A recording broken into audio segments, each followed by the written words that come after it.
Narito na naman tayo para sa isang napaka-sweet at nakakakilig na love story nila Kalingap Edu at Ate Viancy. Tulad mo ay aking makilala.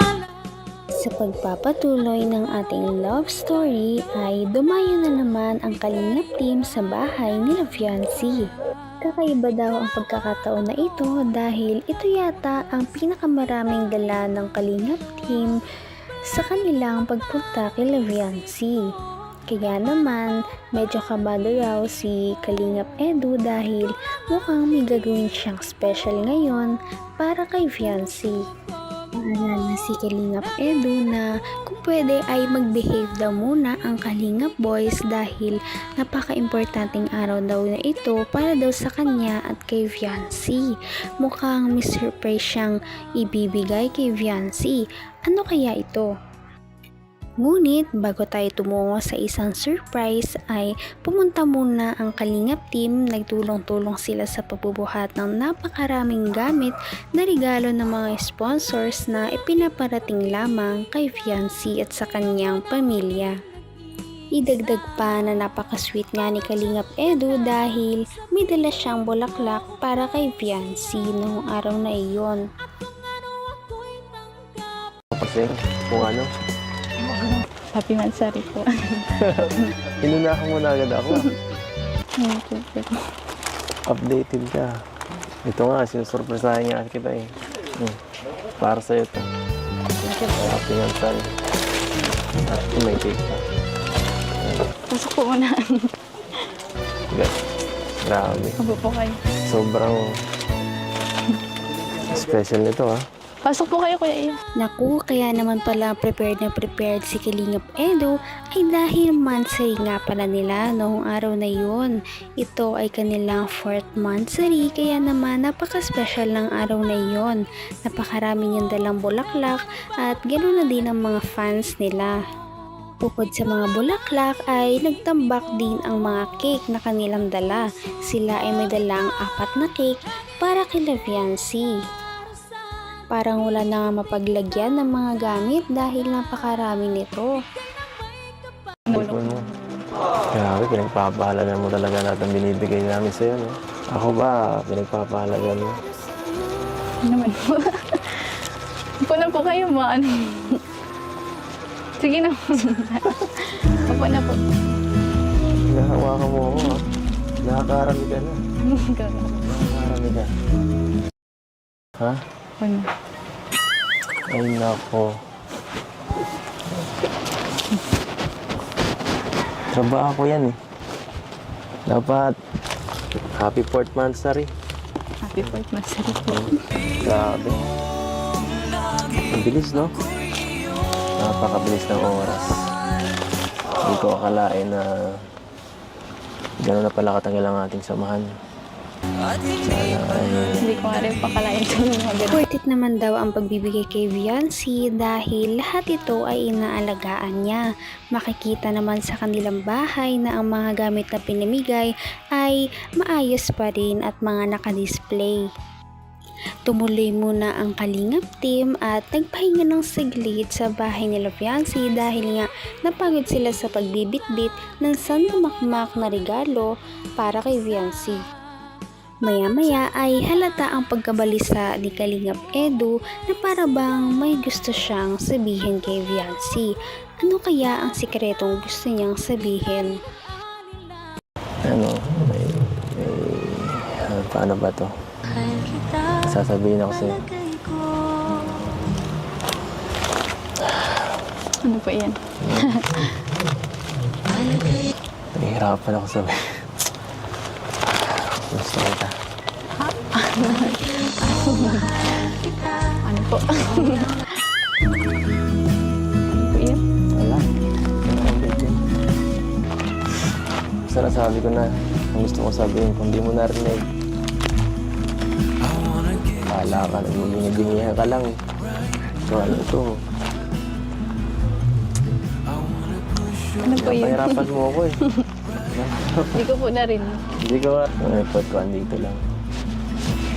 Ano? Ano nga po ulit yun? Kaya naman naman pala kabadong-kabado si Kalingap Edu dahil umamin na siya kay Viancy na may gusto nga siya dito. Ngunit hindi yun narinig ni Viancy kaya naman sayang. Pagkatapos nun ay napag-usapan nila ang pag-muse ni Viancy sa kanilang barangay. Talaga namang nagsiselo si Kalingap Edu dahil kung po pwede raw ay gusto niyang siya lamang ang nakakakita kay Viancy dahil nga sa napakaganda nito. Ngunit dahil wala naman daw siyang karapatan ay okay lang daw yon, suportado niya daw si Viancy. Wala po kayong tiwala sa akin. May tiwala ako niya. Sa kanila wala. Okay? Ay, Ano po, ayaw niyo po ba ako sumali doon? hindi okay sa akin.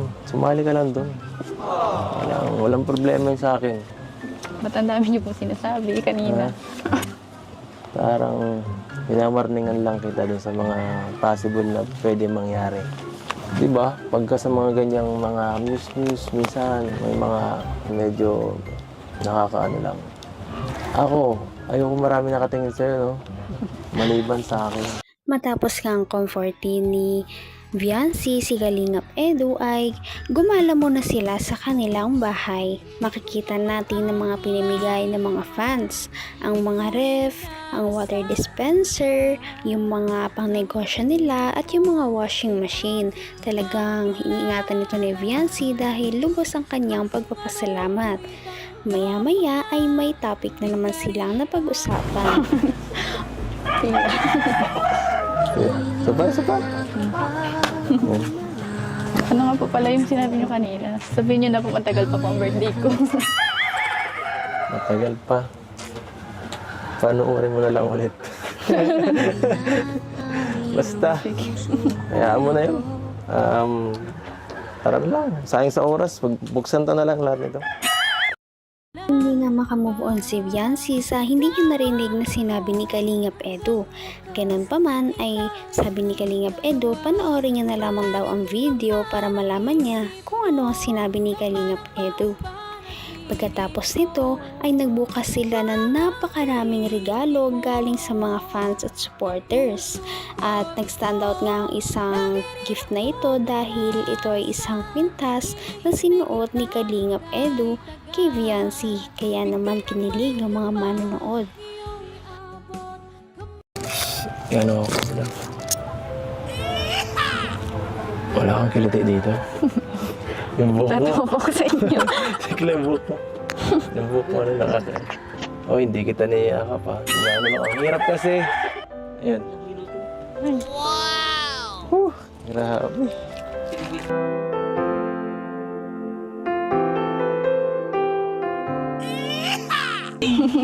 Yan, bagay na sa'yo, no? Yan. Oh, bagay na. Panawisan ka, oh. Init po. Init nga, no?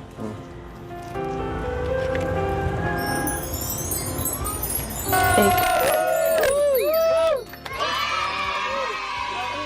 Laki. Ayan po, palakpakan natin.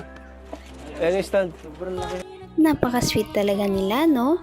Talaga namang napakarami din ang nagbigay sa kanila ng regalo. Meron pang nagbigay ng isang flat screen TV na napakalaki. Pagkatapos nga noon ay nagpahinga muna sila at kumain muna ang Kalingap team sa bahay nila Viancy dahil sa pagod. At dahil na din sa stress at pagod na naramdaman nila ay lumabas muna si Kalingap Edu at si Viancy para naman makapagpahangin at silang dalawa lamang ang nandun. Sa atin. Yan yung sa atin. Sa atin po. Sa atin? Sige, sabi mo. I had a feeling that you hold in my heart. And then Malin, heart. in my day, showing me my direction, coming to me and giving me inspiration. And I ask for more from you, my dear. Be a smile in your heart.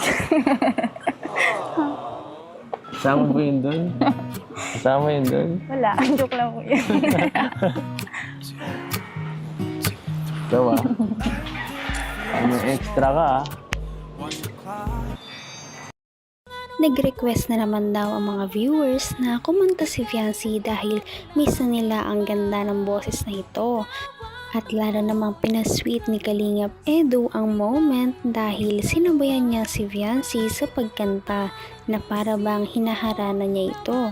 Palagi niya na lang kinakantahan si Fiancé para naman ma-feel niya na special to para sa kanya. Napaka-sweet talaga nila at napakabait ng tambalang ito kaya maraming sumusuporta. Kaya naman sana ipatuloy natin silang suportahan at mahalin si Fiancé, si Kalingap Edu at ang Kalingap team. Yun lamang at maraming salamat sa panonood. Abangan natin kung magkakatuluyan ba talaga si Kalingap Edu at Fiancé. Hanggang sa muli! Bye!